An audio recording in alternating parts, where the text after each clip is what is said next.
हर शाम अंधेरा होने से पहले यह आदमी पूरे टाउन में घंटी बजाता है। आवाज सुनते ही सभी लोग तुरंत अपना काम छोड़कर घर लौट जाते हैं। सूरज ढलते ही दरवाजे खिड़कियां कसकर बंद कर दी जाती हैं और हर घर पर ताबीज वाला पत्थर टांग दिया जाता है, क्योंकि रात होते ही यह टाउन इंसानों का नहीं रह जाता। जंगल से अनगिनत राक्षस बाहर निकल आते हैं। वे मरे हुए इंसानों का रूप धरते हैं, लोगों को बहलाकर दरवाजे खुलवाते हैं और फिर उन्हें मारकर उनकी आंतड़ियां तक खा जाते हैं। सुबह होते ही वे वापस जंगल में गायब हो जाते हैं। इसीलिए लोगों को बचाने के लिए स्टीव हर शाम घंटी बजाकर चेतावनी देता है कि सूरज डूबने से पहले अपने घरों में छिप जाओ। 6 साल के बच्चे तक उसकी बात मानते हैं। लगातार 96 दिनों से इस टाउन में कोई भी उन राक्षसों का शिकार नहीं बना था, लेकिन अब यह रिकॉर्ड टूटने वाला था, क्योंकि उसी रात टाउन का एक आदमी बार के अंदर बुरी तरह नशे में धुत पड़ा था। उस हालत में उसे घर भेजना नामुमकिन था, इसलिए बार मालिक ने मजबूरन सारी खिड़कियां और दरवाजे बंद किए और उसे वहीं सोने के लिए छोड़ दिया। लेकिन दूसरी तरफ उसकी पत्नी और छोटी बेटी घर पर अकेली थी। काफी अंधेरा होने के बाद भी जब उसका पति वापस नहीं लौटा तो पत्नी ने दरवाजा कसकर बंद किया और बेटी को लेकर अंदर चली गई। जब रात और गहरी हो गई तब बच्ची अपने पापा के लिए प्रार्थना करने लगी। तभी उसे खिड़की पर उसकी दादी की आवाज सुनाई दी। उसने तुरंत वहां जाकर पर्दा हटाया। ध्यान से देखा तो बाहर उसकी मरी हुई दादी खड़ी थी। उसने बच्ची से कहा कि बाहर बहुत ठंड है और बस थोड़ी देर के लिए अंदर आना चाहती है। मासूम बच्ची उसके झांसे में आ गई और खिड़की खोलने लगी, लेकिन जब तक उसकी माँ ऊपर पहुंची तब तक बहुत देर हो चुकी थी। अगली सुबह जब वो शराबी घर लौटा तो उसने देखा कि उसके घर के बाहर पूरे टाउन के लोग जमा हैं। वह कुछ पूछता उससे पहले ही स्टीव ने उसे एक जोरदार थप्पड़ जड़ दिया, क्योंकि यह पहली बार नहीं था। स्टीव उसे कई बार समझा चुका था कि जिन घरों में बच्चे हों उन घरों की खिड़कियां हमेशा कीलों से बंद रखनी चाहिए, क्योंकि इस टाउन में बच्चे सबसे जल्दी उन राक्षसों के बहकावे में आ जाते हैं। लेकिन उसने हर बार इस बात को नजरअंदाज किया और उसी एक लापरवाही की वजह से पिछली रात उसकी पूरी फैमिली राक्षसों की भेंट चढ़ गई। जब उसने जमीन पर पड़े अपनी पत्नी और बेटी के चिथड़े देखे तो वह वहीं घुटनों के बल गिर पड़ा और फूट फूट कर रोने लगा। लेकिन अब पछतावे का कोई फायदा नहीं था। स्टीव इस बात से और भड़का हुआ था कि उसने सिर्फ अपना परिवार नहीं मरवाया था, बल्कि पूरे टाउन को खतरे में डाल दिया था, क्योंकि इस जगह एक खौफनाक नियम था। जब भी यहाँ कोई मरता था तो उसकी जगह कोई नया इंसान इस टाउन में आकर फंस जाता था। और सच में हुआ भी वही। जिस दिन उस औरत और बच्ची का अंतिम संस्कार हो रहा था उसी दिन एक गाड़ी इस टाउन में आ पहुंची। नए लोग इतनी जल्दी आ गए ये देखकर सभी हैरान रह गए। स्टीव ने तुरंत सबको चुप रहने का इशारा किया और खुद उस परिवार से पूछताछ करने लगा। जब उसे पता चला कि वे रास्ता भटक कर यहाँ पहुँचे हैं तो उसने बिना कुछ कहे आगे बढ़ने का इशारा कर दिया। लेकिन असली खेल तो अब शुरू हुआ था। कुछ ही देर में वो आदमी गाड़ी लेकर आगे निकल पड़ा। शुरुआत में उसे लगा कि अब वे जल्द ही इस जगह से निकल जाएंगे, मगर थोड़ी दूर जाते ही उसके होश उड़ गए, क्योंकि घूमते घूमते वे फिर उसी टाउन में वापस पहुंच चुके थे। पहले उसे लगा शायद उसने गलत मोड़ ले लिया है, इसलिए इस बार वे दूसरी दिशा से निकलने लगे। लेकिन फिर भी वे दोबारा उसी टाउन में आ पहुंचे। फिर उसने तीसरा रास्ता लिया, मगर इस बार भी सड़क उसे घुमाकर वापस उसी जगह ले आई। अब साफ था कि वे जिधर से भी निकलने की कोशिश करते रास्ता घुमा फिराकर उन्हें फिर इसी टाउन में पहुंचा देता। उन्हें बार बार चक्कर लगाते देख स्टीव को जरा भी हैरानी नहीं हुई, जैसे उसे पहले से पता था कि यही होने वाला है। असल में उसने जानबूझकर सच नहीं बताया था, क्योंकि वह चाहता था कि वे खुद समझें कि इस रहस्यमयी टाउन से निकलना नामुमकिन है। जब उसे लगा कि अब सही वक्त आ गया है तब उसने गाड़ी रोकने के लिए रास्ते में कांटे बिछा दिए। लेकिन तभी अचानक उनके साथ एक हादसा हो गया और उनकी गाड़ी सीधे जंगल में पलट गई। चारों लोग उसी के अंदर बुरी तरह फंस गए। आदमी खुद ड्राइविंग सीट पर पेड़ की टहनियों के बीच फंसा हुआ था। उसकी पत्नी बेहोश पड़ी थी और समझ नहीं आ रहा था कि वह जिंदा भी है या नहीं। गनीमत सिर्फ इतनी थी कि बेटी को ज्यादा चोट नहीं आई थी, लेकिन छोटे बेटे की हालत सबसे ज्यादा खराब थी। उसे होश तो था, मगर उसकी जांघ के आर पार पेड़ की एक मोटी टहनी घुस चुकी थी। उधर स्टीव उनके वापस आने का इंतजार कर रहा था, लेकिन काफी देर तक जब वो परिवार वापस नहीं लौटा तो उसे कुछ गड़बड़ लगी। इसलिए वह तुरंत लोगों को लेकर उन्हें ढूंढने निकल पड़ा। जैसे ही उसने गाड़ी को जंगल में पलटा हुआ देखा तो वह बिना देर किए मदद में जुट गया। कुछ ही मिनटों में परिवार के 3 लोगों को बाहर निकाल लिया गया, लेकिन छोटा बेटा अब भी गाड़ी के अंदर फंसा हुआ था। उसके जख्म से लगातार खून बह रहा था, इसलिए उसे जबरदस्ती बाहर खींचना खतरनाक हो सकता था। अब उन्हें उसका इलाज गाड़ी के अंदर ही करना था। लेकिन दिक्कत यह थी कि सूरज डूबने में सिर्फ 40 मिनट बाकी थे, जबकि लड़के के इलाज में कम से कम 1 घंटा लगता। कोई रास्ता न देखकर स्टीव ने रात वहीं रुकने का फैसला किया और परिवार के तीनों लोगों को जैसे तैसे अपने आदमियों के साथ भेज दिया। धीरे धीरे अंधेरा घिरने लगा। स्टीव ने अपने हाथ में पकड़े ताबीज वाले पत्थर को देखा, क्योंकि इस सुनसान जंगल में अब वही उसकी आखिरी उम्मीद था। फिर उसने वह पत्थर गाड़ी के अंदर टांग दिया। यह देखकर जिम पूरी तरह चौंक गया। उसे समझ नहीं आया कि एक पत्थर आखिर उनकी जान कैसे बचाएगा। लेकिन स्टीव ने जवाब देने की बजाय पहले गाड़ी के सारे खुले हिस्से बंद किए। फिर उसने जिम को समझाना शुरू किया कि अंधेरा होते ही यहाँ क्या क्या होने वाला है। लेकिन तभी अचानक लड़के का शरीर जोर जोर से कांपने लगा और अगले ही पल गाड़ी के बाहर से एक खौफनाक गुर्राहट सुनाई दी। जब स्टीव ने खिड़की के बाहर झांका तो अंधेरे में वे राक्षस राक्षस चुपचाप गाड़ी के चारों तरफ जमा होने लगे थे। देखते ही देखते उनकी संख्या बढ़ती चली गई। यह नजारा देखकर स्टीव तक के रोंगटे खड़े हो गए, क्योंकि राक्षसों का झुंड गाड़ी को हर तरफ से घेर चुका था। अब सबसे बड़ा सवाल यही था कि क्या वे लोग सुबह तक जिंदा बच भी पाएंगे या नहीं। स्टीव को अब भी उस ताबीज वाले पत्थर पर भरोसा था, क्योंकि फिलहाल वही एक चीज थी जो उन राक्षसों को गाड़ी के अंदर आने से रोक रही थी। तभी अचानक बाहर से किसी के चिल्लाने की आवाज गूंज उठी। ऐसा लग रहा था जैसे कोई मदद के लिए पुकार रहा हो, लेकिन स्टीव तुरंत समझ गया कि यह राक्षसों का नया जाल है। वे इंसानों को बहकाकर खुद ही दरवाजा खुलवाना चाहते हैं। स्टीव तो उनकी चाल में नहीं आया, मगर जिम इस टाउन में नया था। उसे लगा कि शायद कोई रेस्क्यू टीम उन्हें बचाने आ गई है। बस यही सोचकर वह तुरंत दरवाजा खोलने के लिए बढ़ा, लेकिन स्टीव ने फौरन उसे गले से पकड़कर रोक लिया। उसने जिम की आंखों में देखते हुए कहा कि बाहर खड़े लोग इंसान नहीं हैं, वे खूंखार राक्षस हैं जो इंसानों के शरीर को चीरकर उनके अंदरूनी अंग तक खा जाते हैं। और अगर जिम सच में अपने बेटे को जिंदा देखना चाहता है तो उसे किसी भी हालत में सुबह होने तक गाड़ी के अंदर ही रहना होगा, क्योंकि सूरज निकलते ही वे सभी राक्षस खुद ब खुद गायब हो जाएंगे। यह सुनने के बाद जिम आखिरकार शांत हो गया, लेकिन उसे क्या पता था कि दूसरी तरफ रेस्क्यू टीम के साथ लौट रही उसकी फैमिली भी बड़ी मुसीबत में फंस चुकी थी। दरअसल रास्ते में उनकी गाड़ी अचानक पंचर हो गई और मजबूरी में सबको पैदल ही सेफ हाउस तक लौटना पड़ा। लेकिन अब रात हो चुकी थी और इस अंधेरे में बाहर हर तरफ वही खूंखार राक्षस घूम रहे थे। जैसे ही सेफ हाउस में मौजूद लोगों ने उन्हें बाहर भटकते देखा, उन्होंने बिना एक सेकंड गवाए अलार्म बजा दिया। एक ही पल में पूरा घर सतर्क हो गया। बाहर खड़े लोग चाहे जितना दरवाजा पीटते रहे, लेकिन अंदर किसी ने दरवाजा नहीं खोला, क्योंकि रात में कौन इंसान है और कौन राक्षस ये कोई नहीं जानता था। लेकिन उन्हें क्या पता था कि असली राक्षस तो चुपचाप सामने आ चुके थे। अचानक उनमें से एक राक्षस जूली से बात करने लगा। वह बार बार उसका नाम पुकार रहा था, मानो वह उसे पहले से जानता हो। ये देखकर जूली की आंखें तुरंत सुन्न पड़ गईं। इससे साफ था कि वह राक्षस की चाल में फंस चुकी है। गनीमत रही कि डिप्टी शेरिफ ने वक्त रहते लड़के पर गोली चला दी, लेकिन गोली लगने के बाद भी उसे कुछ नहीं हुआ। जब सबकी जान पर बन आई, तभी लीडर ने गंजे आदमी को तुरंत दरवाजा खोलने को कहा और इस तरह उन सबकी जान बच गई। लेकिन अंदर घुसते ही जूली और उसकी माँ को बांध दिया गया, क्योंकि यहाँ हर नए आने वाले के साथ यही किया जाता था, ताकि कोई राक्षस उनका चेहरा धरकर अंदर घुस न पाए। कुछ ही देर में माँ और बेटी को अलग अलग कमरों में बंद कर दिया गया। तभी लीडर ने जूली की माँ को समझाया कि डरने की जरूरत नहीं है। यहाँ मौजूद हर इंसान किसी न किसी हादसे की वजह से इस टाउन में फंसा है, और तुम लोग तो फिर भी खुशनसीब हो, क्योंकि कई लोग ऐसे भी थे जो आधी रात में इस टाउन में आ फंसे थे और कुछ समझने से पहले ही वे उन राक्षसों का खाना बन गए। लेकिन इस वक्त औरत को अपनी फिक्र नहीं थी, बल्कि उसे गाड़ी में फंसे उसके पति और बेटे की चिंता थी। उधर गाड़ी के बाहर अभी भी राक्षसों की चीख पुकारें रुक नहीं रही थी। कुछ तो धीरे धीरे गाड़ी की छत पर भी चढ़ चुके थे। ऐसे में स्टीव ने सबको शांत रहने को कहा। उसने भरोसा दिलाया कि जब तक ताबीज वाला पत्थर अपनी जगह पर टंगा है, तब तक कोई भी राक्षस गाड़ी के अंदर कदम नहीं रख सकता। और सच में कुछ ही देर बाद बाहर का सारा शोर थम गया और चारों तरफ खामोशी फैल गई। ऐसा लगा मानो खतरा फिलहाल टल चुका है, लेकिन असली मुसीबत तो अभी बाकी थी। अचानक आधी रात को जिम उठा और उसने अनजाने में ताबीज वाला पत्थर नीचे उतार लिया। डॉक्टर ने यह देखते ही उसे तुरंत रोकना चाहा, लेकिन तब तक बहुत देर हो चुकी थी।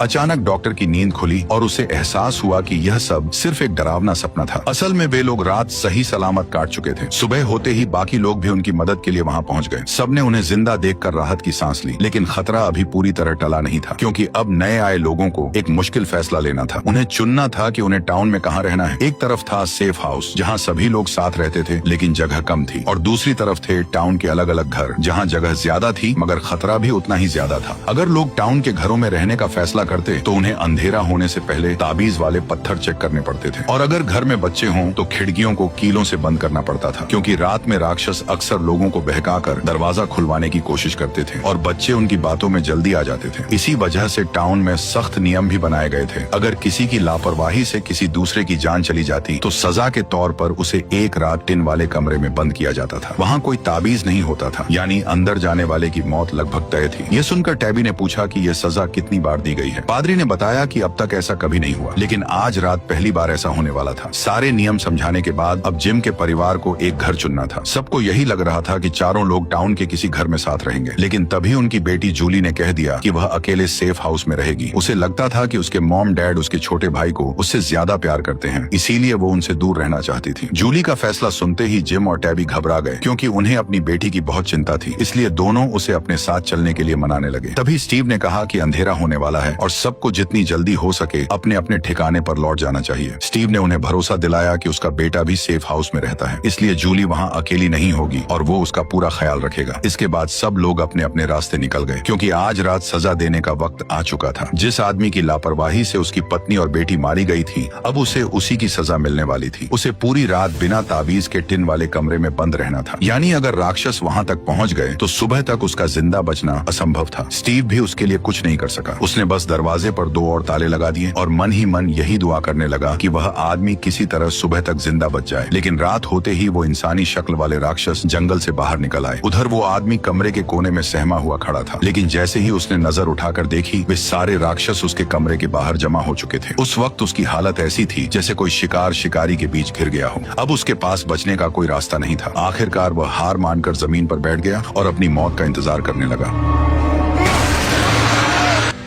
अगली सुबह जब स्टीव उस टिन वाले कमरे तक पहुंचा तो अंदर का नजारा देखकर उसके होश उड़ गए। उन खूंखार राक्षसों ने उस आदमी के शरीर को बुरी तरह चीर फाड़ डाला था। लेकिन ये भयानक नजारा देखने के बाद भी स्टीव जरा भी नहीं घबराया, क्योंकि वह ऐसे खौफनाक मंजर पहले भी देख चुका था। मगर इस घटना के बाद भी मौत का ये सिलसिला रुका नहीं। इस बार मामला सीधे रेस्टोरेंट तक जा पहुंचा। जिम का परिवार अभी अभी इस टाउन में आया था, इसलिए स्टीव उन्हें रात के नियम समझा ही रहा था कि तभी अचानक सारा की बांह अजीब तरह से फूलने लगी और अगले ही पल उसके हाथ पर डरावने अक्षरों में किल द बॉय उभर आया। साफ था कि इसका कनेक्शन किसी न किसी तरह जिम के बेटे से जुड़ा हुआ था। लेकिन इससे पहले कि वो कुछ समझ पाती, उसका पूरा शरीर जोर जोर से कांपने लगा और अगले ही पल वह जमीन पर तड़पने लगी। लेकिन डरावनी घटनाएं यहीं पर खत्म नहीं हुई, क्योंकि उसी वक्त सेफ हाउस की तरफ कुछ ऐसा हो रहा था जो इससे भी ज्यादा भयानक था। एक आदमी लगातार जमीन में गहरा गड्ढा खोद रहा था, मानो वह पहले से ही किसी की कब्र तैयार कर रहा हो। जब लीडर ने उससे पूछा कि वो आखिर ऐसा क्यों कर रहा है, तो उसने जवाब दिया कि जल्द ही यहाँ और भी मौतें होने वाली हैं। विक्टर की यह बात सुनते ही लीडर के होश उड़ गए। थोड़ी देर बाद विक्टर सीधे ईथन के पास पहुंच गया। दोनों पहले कभी नहीं मिले थे, फिर भी उनके बीच एक अजीब सा कनेक्शन था, क्योंकि वे दोनों उस रहस्यमयी सफेद कपड़ों वाले लड़के को देख सकते थे जो बाकी किसी इंसान को दिखाई नहीं देता था। विक्टर को वह बचपन से दिखता आया था और कई बार उसकी जान भी बचा चुका था, लेकिन फिर वह अचानक गायब हो गया। अब वही लड़का ईथन को दिख रहा था और इसका मतलब साफ था कि कोई बड़ी मुसीबत आने वाली है। यही सोचकर विक्टर ने तय किया कि उसे इस राज की तह तक जाना होगा। और जैसा उसने सोचा था, जंगल में पहुंचते ही उसे वह लड़का फिर से दिखाई दे गया, लेकिन अगले ही पल वो फिर गायब हो गया। विक्टर को लगा कि शायद वह पास के किसी पेड़ के खोखल में छिपा है, क्योंकि उस इलाके में ऐसे कई पेड़ थे और कोई नहीं जानता था कि उसके अंदर का रास्ता कहाँ जाता है। तभी विक्टर ने जमीन से एक पत्थर उठाया, उस पर मुस्कुराता हुआ चेहरा बनाया और ईथन के सामने ही उसे उस पेड़ के खोखल में फेंक दिया। लेकिन अगले ही पल न जाने कैसे वो पत्थर वापस उनके पास आ गिरा। ये देखकर विक्टर खुद भी चौंक गया। उसने बताया कि उसने पहले भी ऐसे कई पेड़ देखे थे, लेकिन ऐसा रहस्यमयी पेड़ उसे पहले कभी नहीं दिखा। इतना कहते ही उसके सिर में तेज दर्द होने लगा और उसे अचानक किसी बड़े खतरे का एहसास हो गया। उधर दूसरी तरफ जिम और उसकी पत्नी को पता चला कि उनका बेटा गायब है। दोनों घबराकर उसे ढूंढने जंगल की तरफ भागे, लेकिन वहां पहुंचते ही उन्हें जंगली कुत्तों के एक झुंड ने घेर लिया। हमला बस होने ही वाला था कि तभी अचानक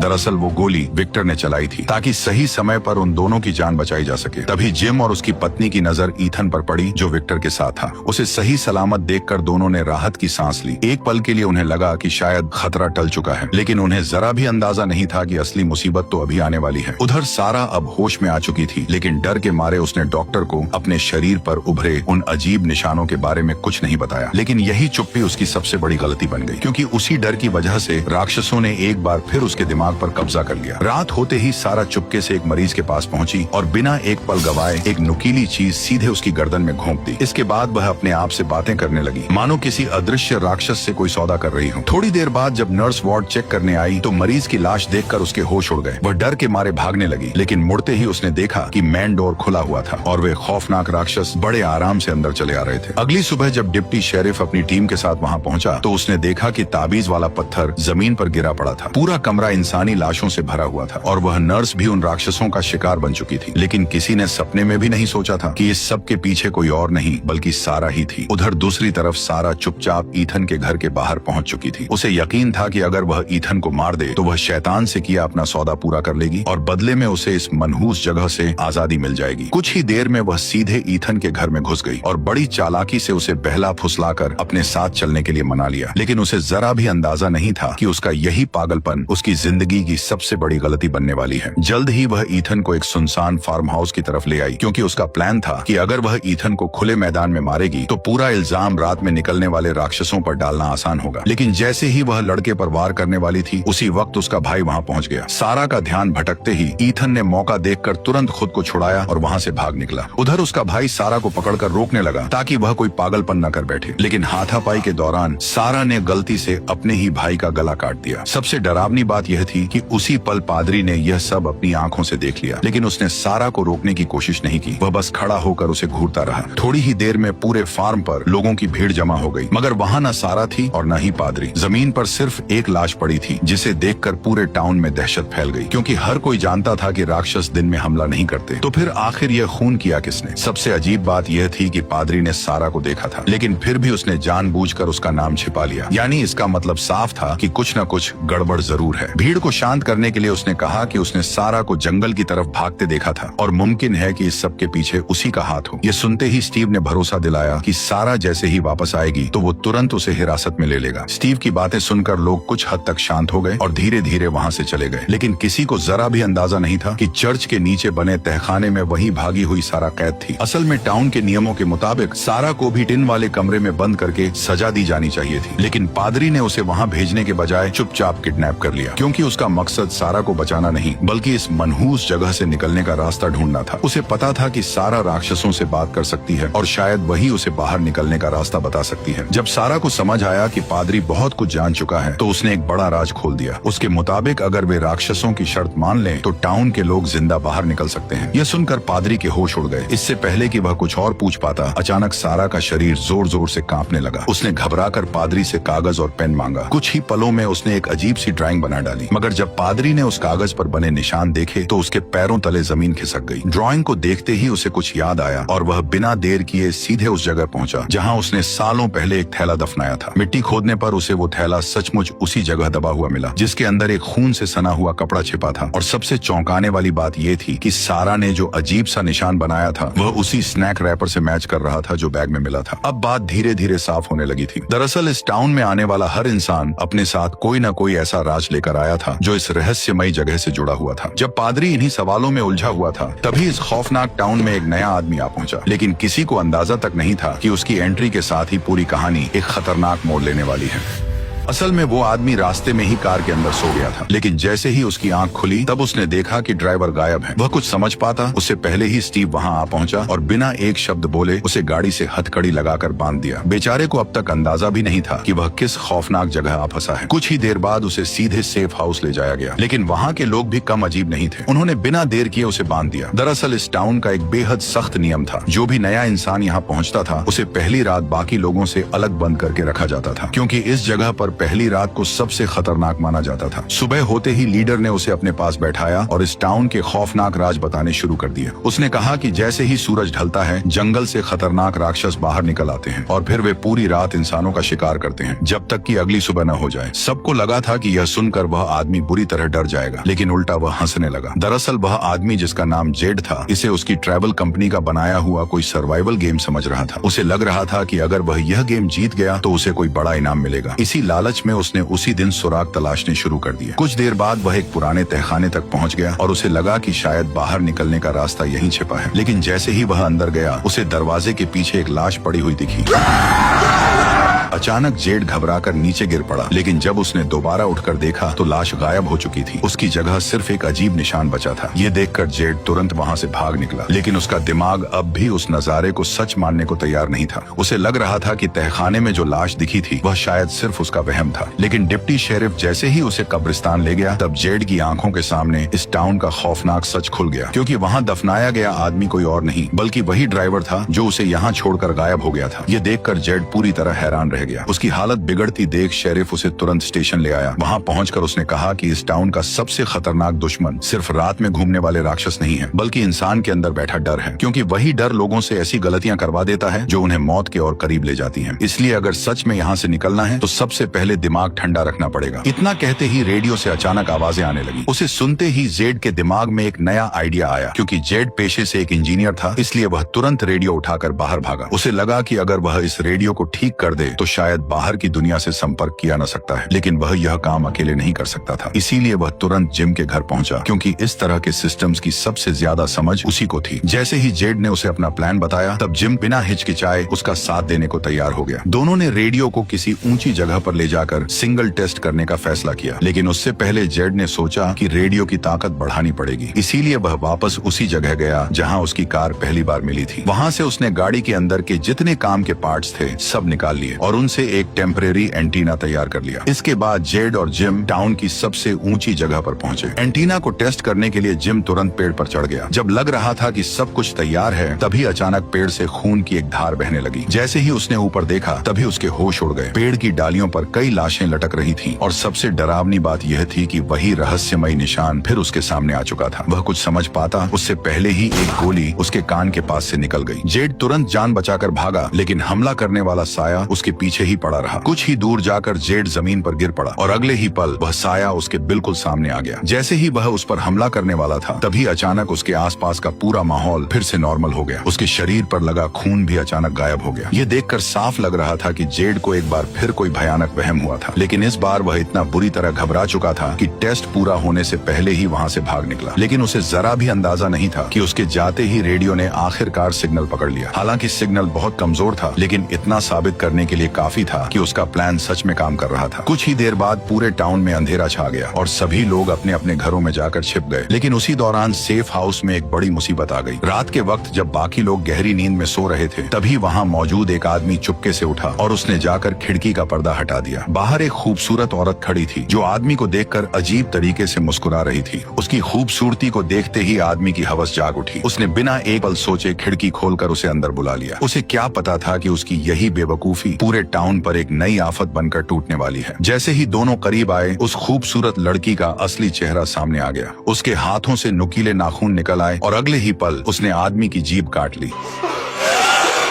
आदमी को मारने के बाद भी वह वहीं नहीं रुकी। वह फिर से इंसानी शक्ल में लौट आई, लेकिन अगला शिकार ढूंढने के बजाय उसने एक एक करके घर के सारे दरवाजे और खिड़कियां खोल दिए, ताकि बाकी राक्षस भी आराम से अंदर आ सकें। उधर घर के अंदर सोए लोग अभी भी आने वाले खतरे से पूरी तरह बेखबर थे। तभी कमरे के भीतर से एक अजीब सी आवाज आई। आवाज सुनकर मैरी घबराई हुई अंदर देखने गई, लेकिन जैसे ही वह कमरे के पास पहुंची, तभी अचानक दरवाजा पीछे से बंद हो गया। अब साफ था कि वह राक्षसों के जाल में फंस चुकी थी। उधर नीचे लोग अब भी बातों में लगे हुए थे कि तभी खून की एक बूंद सीधे गंजे आदमी पर जा गिरी। वह गाली देने ही वाला था कि तभी उसकी नजर ऊपर खड़े उस भयानक राक्षस पर पड़ी। जैसे ही पता चला कि राक्षस सेफ हाउस में घुस आए हैं, तब पूरे घर में दहशत फैल गई। लोग जान बचाने के लिए इधर उधर भागने लगे, जबकि राक्षस बिना किसी जल्दबाजी के आराम से उनका शिकार कर रहे थे। अब साफ था कि सेफ हाउस भी सुरक्षित नहीं रहा। इसीलिए लीडर ने तुरंत फैसला लिया कि जितने लोग बच सकते हैं उन्हें स्टीव तक पहुंचाया जाए। उधर एलिस अब भी अपने कमरे में सो रहा था। तभी बाहर से अजीब आवाजें आने लगी। जब वह बाहर निकला तो सामने का मंजर देखकर उसके होश उड़ गए। पूरा सेफ हाउस तहस नहस हो चुका था और फर्श पर हर तरफ लाशें बिखरी पड़ी थी। एलिस कुछ समझ पाता उससे पहले ही एक खून से लथपथ राक्षस उसकी तरफ बढ़ने लगा। गनीमत रही कि एलिस ने एक सेकंड भी बर्बाद नहीं किया। उसने तुरंत खिड़की का शीशा तोड़ा और सीधे सेफ हाउस से नीचे छलांग लगा दी, लेकिन जमीन पर गिरते ही उसका एक हाथ टूट गया। हालांकि बेहद तेज दर्द के बावजूद भी वह रुक नहीं सकता था, क्योंकि पीछे कई राक्षस उसकी तरफ बढ़ रहे थे। अपनी दोस्त की मदद से एलिस किसी तरह भागकर एक छोटे से कमरे में छिप गया। अब उनके पास बचने की आखिरी उम्मीद सिर्फ ताबीज वाला पत्थर था, जो शायद उन्हें सुबह तक जिंदा रख सकता था। ठीक उसी वक्त टाउन में मौजूद स्टीव के सामने भी एक बड़ा राज खुल चुका था। दरअसल पादरी ने कबूल कर लिया कि सारा उसी की कैद में है और उसने खुद उसे छिपाकर बंद कर रखा है, क्योंकि सारा ही इकलौती इंसान है जो किसी तरह उन राक्षसों से बात कर सकती है। और हो सकता था कि वही इस मनहूस टाउन से निकलने का रास्ता भी जानती हो। पादरी की बातें सुनकर स्टीव एक पल के लिए पूरी तरह चौंक गया। वो उससे कुछ पूछने ही वाला था कि तभी अचानक बाहर से हॉर्न की आवाज सुनाई दी। जब दोनों दौड़कर बाहर निकले तो उन्होंने देखा कि लीडर कुछ लोगों को लेकर टाउन पहुंच चुकी थी। उनके चेहरे देखकर ही साफ समझ आ गया कि सेफ हाउस में कुछ बहुत बुरा हो चुका है। उन्होंने बिना सवाल जवाब किए फौरन गाड़ी से लोगों को उतारा, लेकिन बाहर गहरा अंधेरा था। पादरी अभी अंदर लौट ही रहा था कि तभी एक राक्षस ने उस पर हमला कर दिया। स्टीव ने तुरंत गोली चलाई और किसी तरह पादरी को घसीटकर घर के अंदर ले आया, लेकिन तब तक बहुत देर हो चुकी थी। उसके शरीर से बहुत ज्यादा खून बह चुका था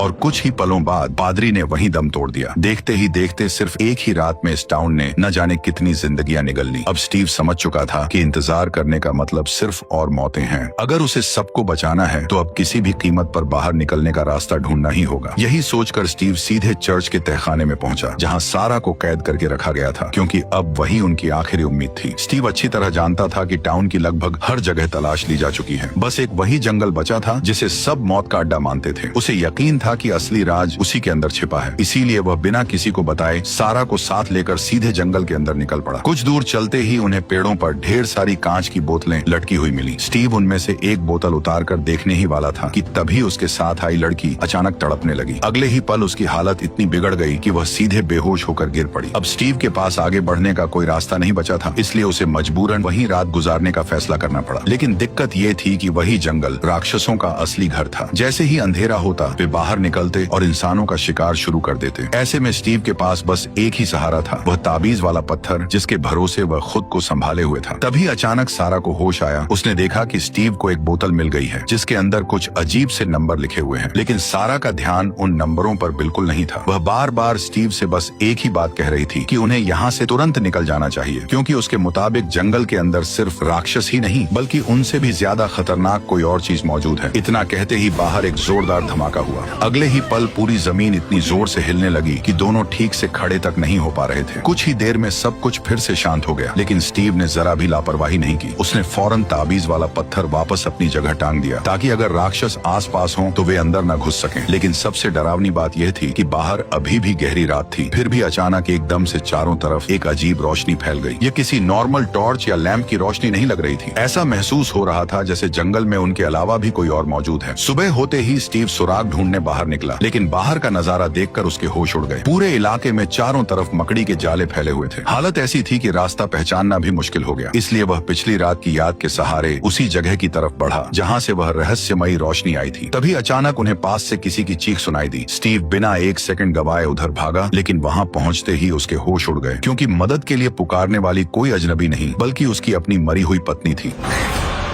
नहीं, नहीं, नहीं।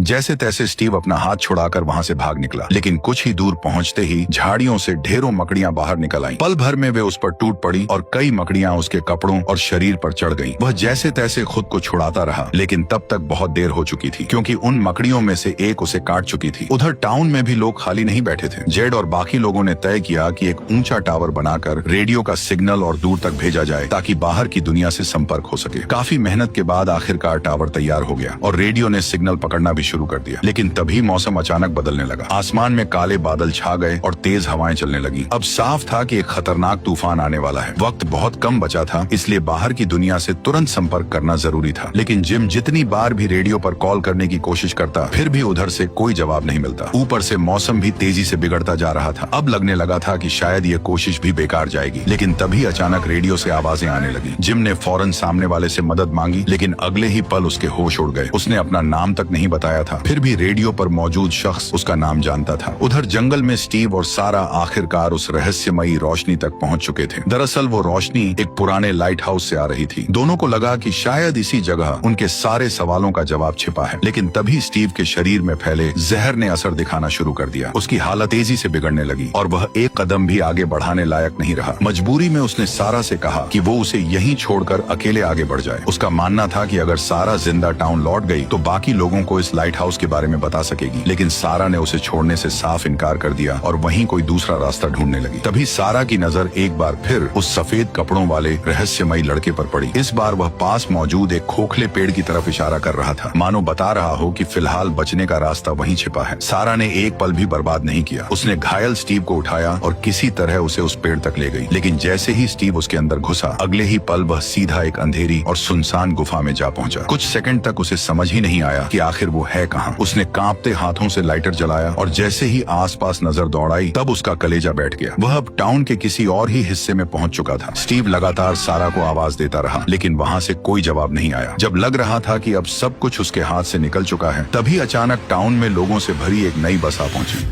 और इसी जबरदस्त सस्पेंस के साथ हमारी कहानी का पार्ट 1 यही खत्म हो गया। अब जो पार्ट 2 होगा वो और भी इंटरेस्टिंग होने वाला है, क्योंकि टाउन में मौजूद कुछ ऐसे खौफनाक राज सामने आएंगे जो वहाँ मौजूद लोगों की रूह कपा देंगे। अगर आपको आगे की कहानी जाननी है तो कमेंट करके जरूर बताना कि क्या मुझे इसका पार्ट 2 लाना चाहिए या नहीं। और बाकी आप समझदार हो। बाय।